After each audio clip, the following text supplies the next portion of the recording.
அம்பி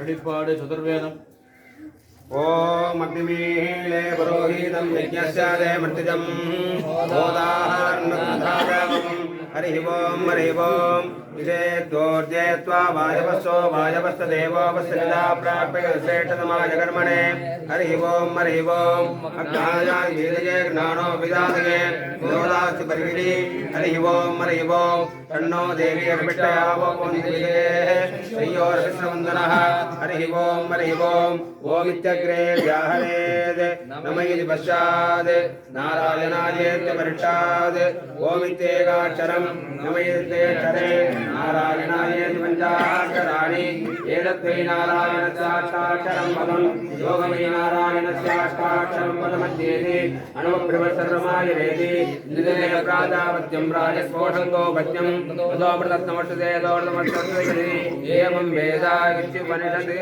ஓம்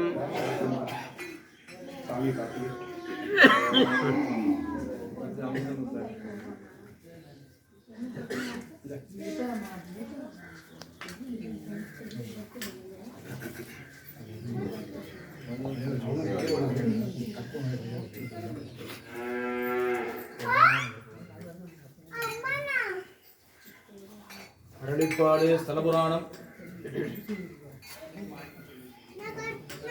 நாயிந்தேன் ஹரிவோம் ஸ்ரீ அகிலாண்ட கோடி பிரம்மாண்ட நாயகனாய் ஸ்ரீலட்சுமி பூமா நீலாநாயகனாய் உபயபூதியுடையவனான திருமகள் கேள்வனான சர்வேஸ்வரன் சகல சேதனோ ஜீவார்த்தனவாக எய்துபவர் அர்ச்சாவதாரங்கிறபடி எம்பெருமாள் அந்தமில் பேரின்பம் பெற்று எழுந்துரையுள்ள திவ்ய தேசங்களில் ஒன்றான பாண்டிய நாட்டில் தலை சிறந்த சேது நாட்டில் உள்ள பூவார் கமலம் புல்லான் என்று போற்றப்படும் திருப்புல்லானி திவ்ய தேசத்தில் பிரம்மாவின் பிரார்த்தனைக்கிணங்க அஸ்வத்த ரூபியாய் திகழ்ந்தார். பிரம்மாவும் அந்த அஸ்வத்த விருட்சத்தை பார்த்து மயிர்கூச்சல் தெரிய நின்றார். பின்னர் திருமகள் நாதன் நியமனப்படி அவ்வரசமரத்திற்கு எதிரில் பிரதானதி தீர்த்தத்துக்கு சமமாக ஒரு தீர்த்தத்தை உண்டு பண்ணி அந்த தீர்த்தத்தை கொண்டு அரச மரத்திற்கு நித்திய திருமஞ்சனமும் வைகாரச ஆகும் முறைப்படி பூஜைகளும் செய்து வந்தார். பிரம்மாவினால் உண்டு பண்ணப்பட்டதும் அவ்வரசமத்திற்கு முன்னால் உதமான அந்த தீர்த்தத்திற்கு பிரம்ம தீர்த்தம் என்று பெயராயிற்று. இந்த பிரம்ம தீர்த்தத்தில் ஸ்ரீ பகவான் ஹம்சரூபையாய் தோன்றி பிரம்மாவிற்கு பல உபதேசங்களை செய்தார். அன்று முதல் பிரம்ம தீர்த்தத்திற்கு ஹம்ச தீர்த்தம் என்று பெயர் வழங்கலாயிற்று. பௌராணிகராகிய சூதக முனிவர் வாயிலாக இந்த புல்லாரண்ய சேத்திர மகிமையை கேட்ட புள்ளவர் முதலிய ரிஷிகள் இந்த சேத்திரத்திற்கு வந்து சர்வசதாகாலமும் திருமத்திரத்தை சமித்துக் கொண்டும் இந்த ஹம்ச தீர்த்தத்தில் நீராடி தங்கள் தபசை செய்து கொண்டும் பிரம்மாவின் நியமனப்படி அரசமரத்திற்கு வைகாரச ஆகம முறைப்படி பூஜைகளை செய்து கொண்டு போந்தார்கள். இப்படி இருக்கும் பொழுது எம்பெருமான் பிள்ளாரண்ய சேத்திரத்தில் வசித்து வரும் முனிவர்களின் தபசை சம்சுதரிக்காக முனிவர்களால் ஊர்த்தவ மூலம் என்று புகழப்படும் அஸ்வத்த விருஷத்தின் அடிவாரத்தில் தன் தேவிமார் மூவருடனும் 4 தொடர்ந்தோள்களுடனும் 5 திவ்ய ஆயுதங்களுடனும் சீவஸ்தம் கௌஸ்துவம் வனமாலை இவைகளுடனும் புள்ளவர் முனிவர்கள் முன் காட்சியளித்தார். புள்ளாரண்ய சேத்திரத்தில் தவம் செய்து வரும் புள்ளவர் முதலிய முனிவர்களின் தவத்திற்கு பெரிய இடையூறுகளை செய்து வருகின்ற அரக்கர் உலக்கங்களை சம்ஹரிக்க திருவள்ளம் பற்றி தனது திவ்ய ஆயுதங்களில் சிறந்தவான ஸ்ரீ சுரசாவரை மாலி சுமாலி முதலியவர்கள் அளித்து வரும்படி நியமிக்க ஸ்ரீ சுரசாவரும் எம்பெருமான் நியமத்தை சிறமேற்கொண்டு அதிவிரைவாக சென்று மிகவும் போராடி அவ்வரக்கர் கூட்டங்களை அழித்துவிட்டு அப்போரினால் தன்னுடன் ஏற்பட்ட தசை செந்நீர் முதலியவற்றோடு எம்பெருமான் முன்னே சென்று தண்டனிட்டு தனக்கு அபிவிரதமான இடம் காண்பிக்க வேண்டும் என்று விண்ணப்பிக்க எம்பெருமான் தன் முன்னே உள்ள பிரதான தீர்த்தத்துக்கு சமமான அம்ச தீர்த்தத்தில் அபிவிரதம் ஆடும்படி நியமிக்க ஸ்ரீ சுவசாகன் அம்ச தீர்த்தத்தில் தீர்த்தமாடி தம் சரீரத்தில் இருக்கும் அழுக்கின அறவே போக்கிக் கொண்டார். அன்று முதல் அம்ச தீர்த்தத்திற்கு சக்கர தீர்த்தம் என்று பெயர் வழங்கலாயிற்று.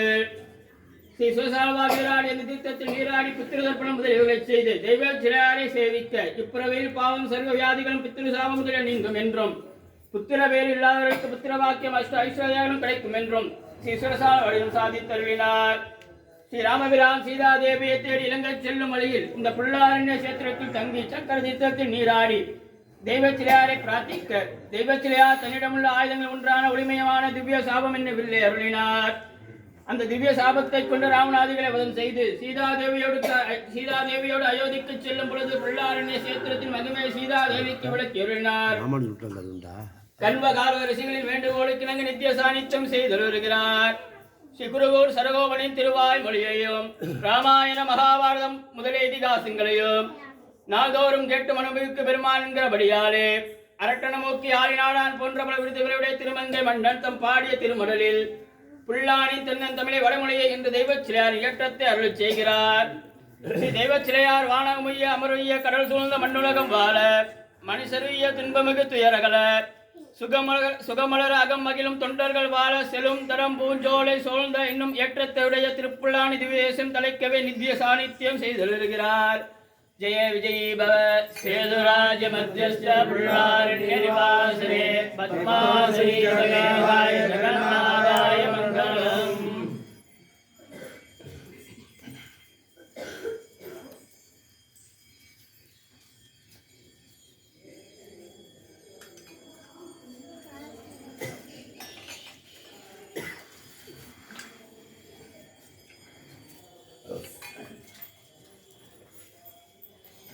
அருளிப்பாடு ஸ்ரீ வைகானச பகவத் சாஸ்திரம்.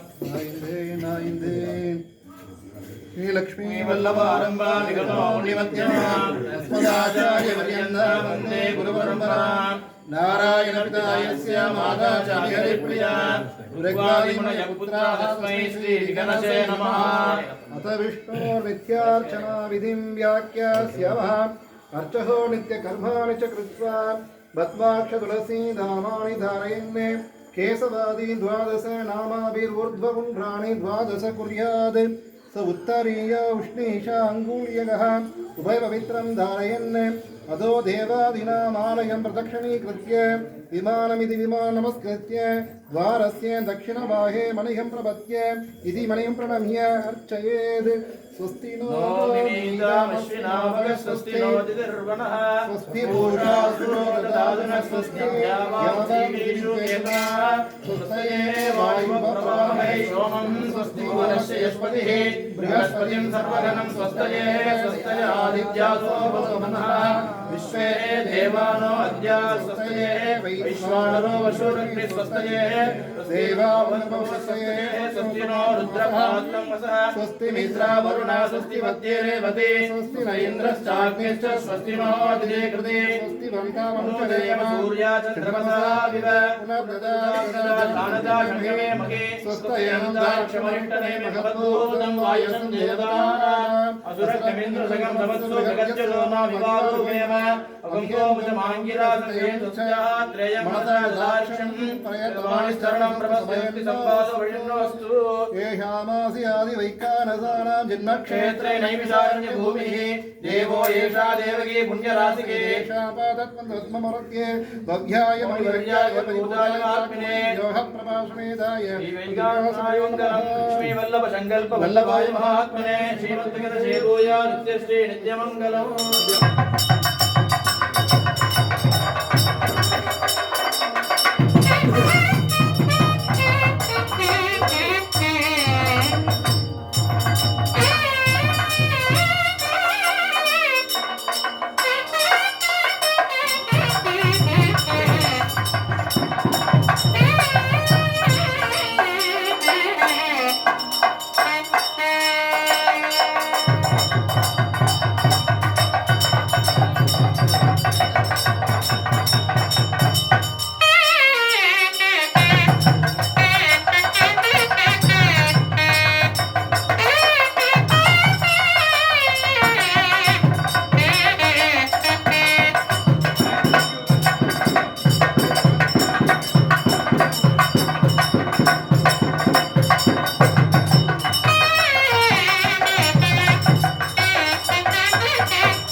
ஆழ்வார் மட்டும் உள்ள விடுங்க.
ஏய் அப்படியே பார்த்து போ, தண்ணி இருக்கு.